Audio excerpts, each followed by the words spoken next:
It is worth slowing the noise down for a moment and examining what actually happened versus what the British tabloids insist on telling the public happened, because the gap between reality and media narrative has rarely been wider than it is now. Prince Harry visited the United Kingdom briefly, under circumstances that required police protection, and instead of treating this as a routine matter of security for a high-risk individual, much of the UK press reacted as though a constitutional crisis had unfolded. Headlines speculated about panic within palace walls, about supposed anxiety from Prince William and Catherine, about fears that Harry's presence somehow destabilised the monarchy, and in doing so, the tabloids once again revealed not insight, but obsession.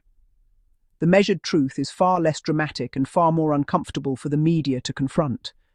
Harry's visit did not change the line of succession, it did not threaten the crown, and it did not upend royal protocol. What it did do was expose the press's inability to treat Prince Harry as anything other than a character in a story they refused to stop writing. The idea that senior royals would be sick with worry over a younger brother receiving police protection is not only implausible, it is insulting to the intelligence of the public, yet it is repeated because it serves a narrative that keeps Harry framed as a disruptive force, rather than a human being responding to legitimate security concerns. The British media has spent years insisting that Harry is irrelevant, that he no longer matters, that he has removed himself from the institution, and yet the moment he steps onto British soil, every move is magnified, every decision interrogated, and every precaution treated as provocation. That contradiction alone should raise serious questions about the objectivity of the coverage. If Harry truly had no significance, there would be no frenzy, no speculation about palace emotions, no breathless analysis of what his security arrangements supposedly symbolize.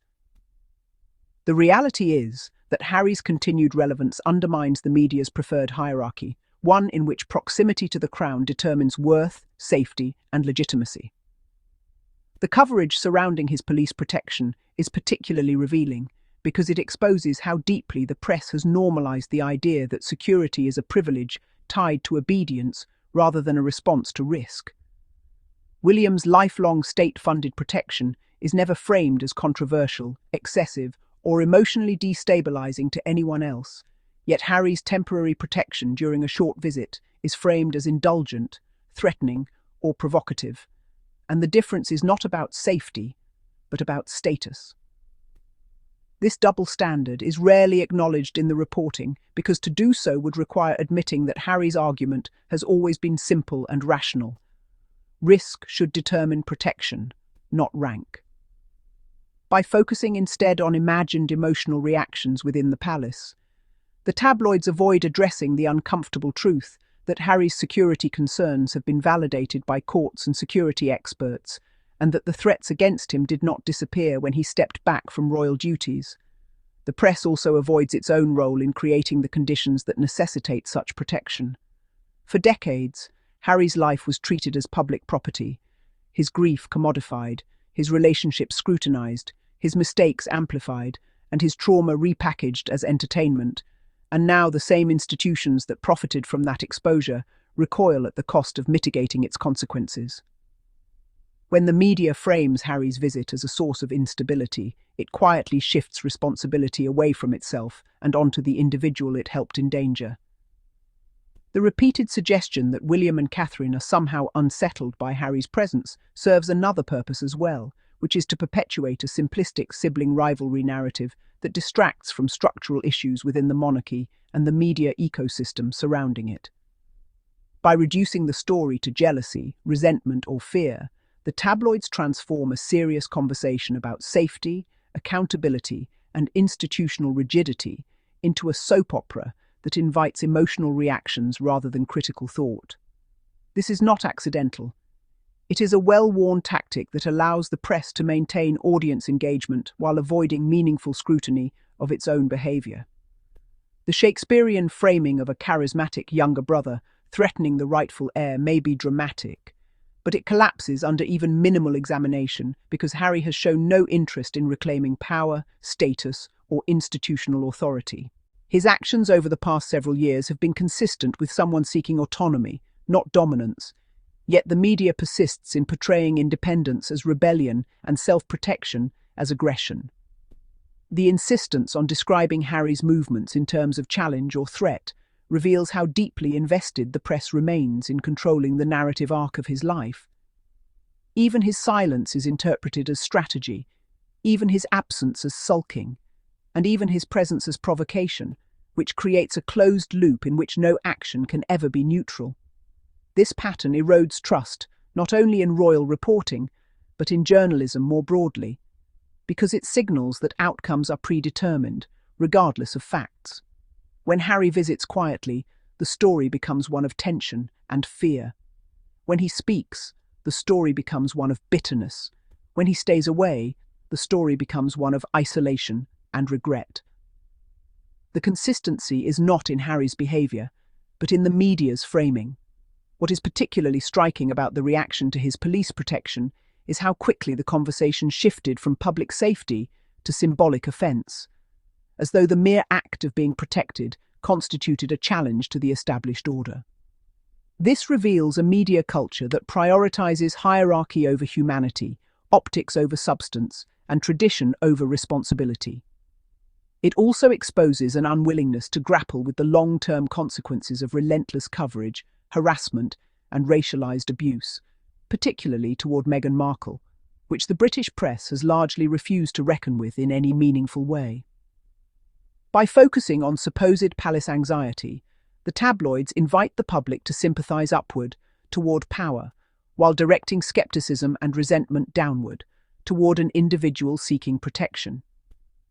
This inversion of empathy is one of the most troubling aspects of the coverage, because it normalises the idea that institutional comfort matters more than personal safety.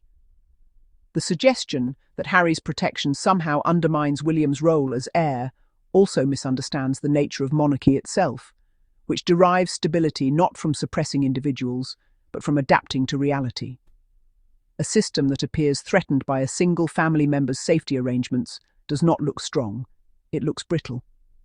The British media's reaction, therefore, says less about Harry's intentions and more about its own anxieties, particularly its fear of losing narrative control. Harry represents a rare disruption to the traditional relationship between the royal family and the press. One in which access was exchanged for compliance and protection was conditional on silence. By stepping away and speaking openly about his experiences, Harry challenged that arrangement, and the media has yet to forgive him for it. His UK visit, brief and limited as it was, served as a reminder that he cannot be erased from the story, no matter how often he is declared irrelevant. The heightened reaction to his police protection reflects a deeper discomfort with the idea that a royal can exist outside the institution's rules, while still commanding public attention and legal recognition. This discomfort is projected outward as outrage, speculation, and moral judgment, but at its core, it is about control. The British tabloids are not unsettled because Harry was protected. They are unsettled because he acted on his own terms, and the system had to respond. That response, rather than being framed as a routine matter of public safety, was dramatized into a narrative of threat and instability, which ultimately undermines public understanding and trust. A more responsible media approach would have contextualized the visit, acknowledged the legitimacy of security concerns, and avoided speculative claims about internal palace emotions. But such restraint would require prioritizing accuracy over amplification. In choosing drama instead, the tabloids have once again demonstrated that their primary interest is not informing the public, but maintaining a storyline in which dissent is punished and independence is framed as betrayal. Harry's visit did not expose weakness in the monarchy. It exposed weakness in the media culture that surrounds it, a culture that struggles to adapt when individuals refuse to conform to predetermined roles. The continued fixation on Harry's movements, security, and supposed impact on others reveals a press industry still grappling with the limits of its own power. And until that reckoning occurs, stories like this will continue to be told not as they are, but as the tabloids need them to be.